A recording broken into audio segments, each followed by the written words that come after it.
আসসালামু আলাইকুম। আজকে সরপুরিয়া বা সরভাজা মিষ্টি রেসিপি নিয়ে চলে আসলাম। এই সরপুরিয়া বা সরভাজা মিষ্টির কথা বললে মনে হয় ওপার বাংলার কৃষ্ণনগরের কথা। যাই হোক, আজকে তৈরি করে নিয়ে চলুন। প্রথমে একটি কড়াইয়ে 2 টেবিল চামচের মতো ঘি দিয়ে দিলাম এবং এর সাথে কাজু বাদাম, কাঠবাদাম ও কিশমিশ কুচি দিয়ে দিলাম। এগুলো হালকা করে ভেজে নিব। হালকা ভাজা হয়ে গেলে এখানে ছানা দিয়ে দিব। ছানাটা আমি ভালোভাবে মথে নিয়েছিলাম। এখন 2 টেবিল চামচের মতো চিনি দিয়ে দিলাম ও 1 কাপ পরিমাণ দুধের সর দিয়ে দিলাম। এবার সবগুলো উপকরণ ভালোভাবে নেড়েচেড়ে নিতে হবে। চুলার আঁচটা অল্প পরিমাণে রাখতে হবে।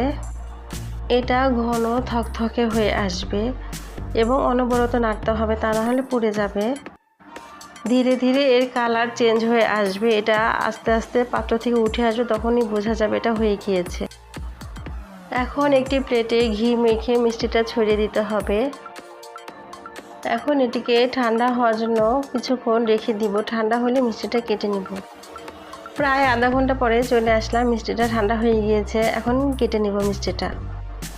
এই তো তৈরি হয়ে গেল সরপুরিয়া বা সরভাজা মিষ্টি। আশা করি আমার রেসিপিটা আপনাদের কাছে ভালো লেগেছে। আপনারা বাসায় ঠিক এভাবে তৈরি করে নেবেন, ঠিক আসল সরপুরিয়া মিষ্টির স্বাদটা পেয়ে যাবেন। আজকের মতো এ পর্যন্তই। সবাই ভালো থাকুন, সুস্থ থাকুন। আল্লাহ হাফেজ।